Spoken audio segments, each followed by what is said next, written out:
केरल जाने का सोच रहे हैं तो बिल्कुल सही जगह आए।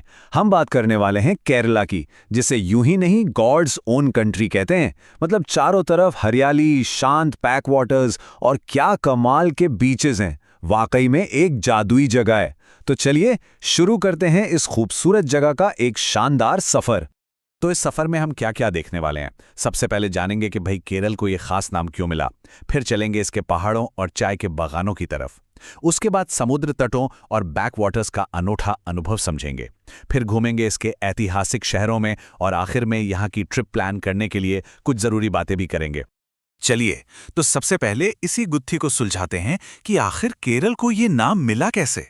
तो सवाल यही है, आखिर क्यों केरल को गॉड्स ओन कंट्री यानी ईश्वर का अपना देश कहा जाता है? इसके पीछे की वजह क्या है? जवाब छिपा है इसकी बेमिसाल, मतलब बिल्कुल बेमिसाल प्राकृतिक सुंदरता में। आप सोचिए, हर तरफ घनी हरियाली, कमाल की ट्रॉपिकल वनस्पति, खूबसूरत झरने, बड़े बड़े बैकवाटर रिजर्व्स और एकदम साफ सुथरे बीचेस। ये सब मिलकर एक ऐसा नज़ारा बनाते हैं ना कि बस मन मोह लेते हैं। अच्छा, इस खूबसूरती का एक और पहलू देखते हैं। चलिए अब जरा जमीन से ऊपर पश्चिमी घाट के पहाड़ों और चाय के बागानों की ओर बढ़ते हैं। केरल के पहाड़ी इलाकों में कुछ बेहतरीन डेस्टिनेशंस हैं। हम बात करेंगे मुन्नार की, जहां 3 नदियां आकर मिलती हैं। वायनाड को एक्सप्लोर करेंगे, जो अपनी पुरानी गुफाओं और सनसेट के लिए फेमस है। थिक्कड़ी चलेंगे, जो वाइल्ड लाइफ लवर्स के लिए किसी जन्नत से कम नहीं। और हाँ, वागामॉन के बारे में भी जानेंगे, जो एडवेंचर पसंद करने वालों के लिए एक शांत और बढ़िया जगह है। तो शुरुआत करते हैं मुन्नार से। जानते हैं, मुन्नार एक मलयालम शब्द है जिसका मतलब होता है 3 नदियां। सोचिए, 1500 मीटर की ऊंचाई पर बसा ये हिल स्टेशन, जहां तक नजर जाए बस चाय के बागान ही बागान। यहाँ की हवा में ही चाय की भीनी भीनी खुशबू घुली रहती है। और यहाँ का इराविकुलम नेशनल पार्क और मट्टुपेटी डैम भी देखने लायक जगह हैं। बिल्कुल मिस मत कीजिएगा। अब वायनाड की बात करते हैं, और ये नंबर देखिए जरा, 6000 साल। जी हाँ, यहाँ की एडक्टल गुफाएं लगभग 6000 साल पुरानी हैं। जरा सोचिए, ये गुफाएं हजारों साल के इतिहास को अपने अंदर समेटे हुए हैं। वायनाड सिर्फ इतिहास के लिए ही नहीं, बल्कि अपनी सबसे ऊंची चोटी चैम्ब्रा पीक से दिखने वाले शानदार नज़ारों और खूबसूरत सूर्यास्त के लिए भी बहुत मशहूर है। और अगर वाइल्ड लाइफ के शौकीन हैं, तब तो थिक्कड़ी आपके लिए ही बना है। यहाँ भारत का सबसे बड़ा टाइगर रिजर्व है। जंगल सफारी का मजा ले सकते हैं, तरह तरह के जानवर देख सकते हैं। और इतना ही नहीं, यहाँ राफ्टिंग, ट्रैकिंग और रॉक क्लाइंबिंग जैसे एडवेंचर के भी बहुत सारे मौके मिलते हैं।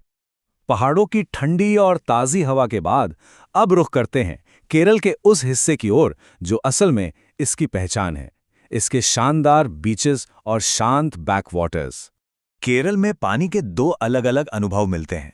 एक तरफ है कोवल्लम और वर्कला जैसे चहल पहल वाली बीचेस, जहां पैरासेलिंग और जेट स्कीइंग जैसे वाटर स्पोर्ट्स का जमकर मजा लिया जा सकता है। और दूसरी तरफ है आलापुषा, जिसे अल्लेपी भी कहते हैं, उसके एकदम शांत बैकवाटर्स। ये असल में झीलों, नहरों और नदियों का एक जाल है जो समुद्र के साथ साथ चलता है।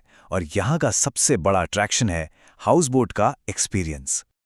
लेकिन अगर पूछा जाए कि वो कौन सा एक एक्सपीरियंस है जो केरल को सबसे ज्यादा खास बनाता है, तो वो क्या होगा? वो एक्सपीरियंस है ये एहसास। जब आप आलापुषा के बैकवाटर्स में एक हाउस बोट पर धीरे धीरे तैर रहे होते हैं ना, तो सच में लगता है कि किसी और ही दुनिया में आ गए हैं।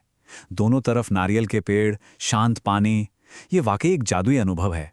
और हाँ, अगर ओणम के त्योहार के समय वहां हो तो मशहूर नेहरू ट्रॉफी बोट रेस देखना तो बनता ही है।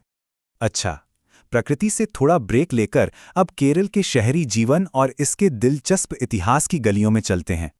कोची, केरल का सबसे बड़ा शहर, और क्या कमाल का शहर है।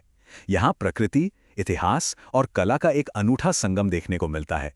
एक बड़ा बंदरगाह होने की वजह से यहाँ पुर्तगाली, डच और ब्रिटिश आर्किटेक्चर का असर आज भी साफ दिखाई देता है। Fort Kochi, Dutch palace, marine drive, यहाँ घूमने के लिए बहुत कुछ है। और हाँ, यहाँ आकर कथकली जैसे पारंपरिक नृत्य का अनुभव जरूर लीजिएगा। ये केरल की संस्कृति को करीब से जानने का एक शानदार तरीका है। तो अब जब केरल की खूबसूरती को हमने इतना करीब से जान लिया है, तो अब कुछ प्रैक्टिकल बातें करते हैं, यानी इस यात्रा की प्लानिंग कैसे की जाए। एक सवाल जो सबके मन में आता है कि केरल घूमने के लिए कितने दिन चाहिए। देखिए, यहाँ इतनी वैरायटी है कि इन सभी अलग-अलग जगहों का अच्छे से मजा लेने के लिए कम से कम 10 दिन का समय तो लेकर चलना चाहिए। और ये स्लाइड प्लान बनाने में बहुत काम आएगी। देखिए, मुन्नार और वायनाड जैसी जगहों का फायदा ये है कि वहां लगभग पूरे साल जाया जा सकता है। लेकिन कोवलम, वर्कला और कोची जैसे कोस्टल शहरों के लिए अक्टूबर से मार्च के बीच का मौसम सबसे अच्छा माना जाता है। पहुंचने के लिए सबसे नजदीकी एयरपोर्ट्स कोचीन और तिरुवनंतपुरम है। और हाँ, भारत के बड़े शहरों से ट्रेन की कनेक्टिविटी भी बहुत अच्छी है, तो वो भी एक बढ़िया ऑप्शन है। तो केरल के इस वर्चुअल सफर के बाद अब असली सवाल तो ये है कि जब आप जाएंगे तो आपकी केरल यात्रा कहाँ से शुरू होगी? पहाड़ों की शांति से, समुद्र तटों की रौनक से, या फिर बैक वाटर्स के उस जादुई अनुभव से?